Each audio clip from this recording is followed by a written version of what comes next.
Alright guys, I need to tell you the truth about my coverage of Skull and Bones. Yes, have I been very positive about this game? Yes. Is this game a very good game? No. Is it entertaining for me at least? Yes it is. So I'm actually being honest when I do say that I really like the game. But I am maybe not being honest as of why I like the game, and this is something that I wanted to clarify in today's video. Guys, hello, welcome to the channel, I'm Irad, and for those of you who don't know me so much, I come from the city of Saint Malo in Brittany, but I also grew up in Singapore, and this could explain why I love Skull and Bones so much, because, well, it's just because of my background. This game speaks to me.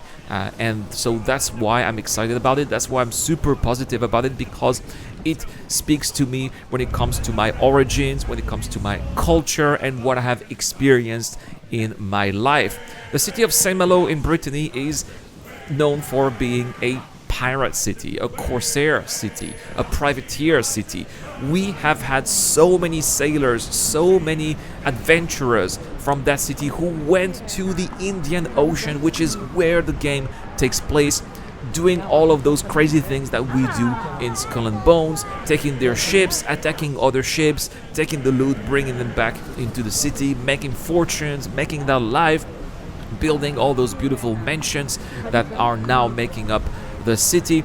And so that is why when I travel the seven seas in Skull and Bones, I do have those vibes. I imagine I am 300 years ago, one of my not ancestors, because my ancestors were not pirates, they were farmers, but still one of my fellow city men, one of my fellow people from Saint Malo who went out there and plundered the Indian Ocean, and that's why it speaks to me. That's why I'm getting such of those good vibes out there, because it's just has this big cultural impact on that I personally feel, and that I hope that I am sharing as well with that passion that I have for piracy, for the seas, and for that particular aspect of piracy that does take place here in the Indian Ocean.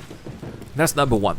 Number two is I also grew up in Singapore, so that's why when I go to places in the game like Telok Penjara, it's not Telok, it's Telo, by the way, the K is silenced, I do have those Singapore vibes. I can hear the ambient sounds that I have experienced myself in my youth, the birds, the insects that go around, the ambience, the lightning, everything is so perfectly done to reproduce the vibes that you get to see when you are in Singapore. I'm not talking about the big city, but I'm talking more about the backwater sides. If you go to small islands like Pulau Ubin, for example, or if you go to Macritchie Reservoir, the natural reserves in the city, this is the experience that you have when you go around some of the islands in Skull and Bones, or even the settlement of Telok Penjara. You get to meet the people, the accent that you hear, that's the way that people speak, some of the food that you see around, some durian, some camphor, some of the other recipes that you find around these islands, the spice islands in Skull and Bones. All of that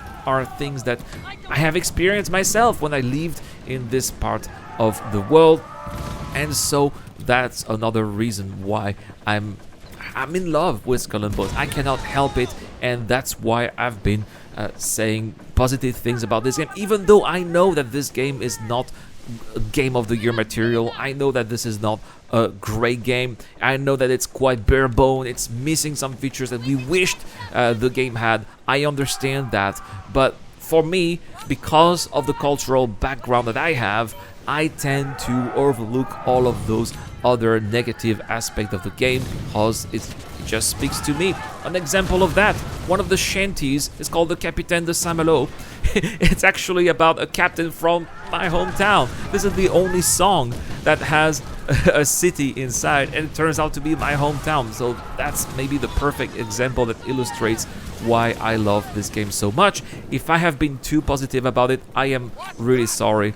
If I have maybe hyped the game a little bit too much, I made you buy the game and you didn't like it, I'm really sorry.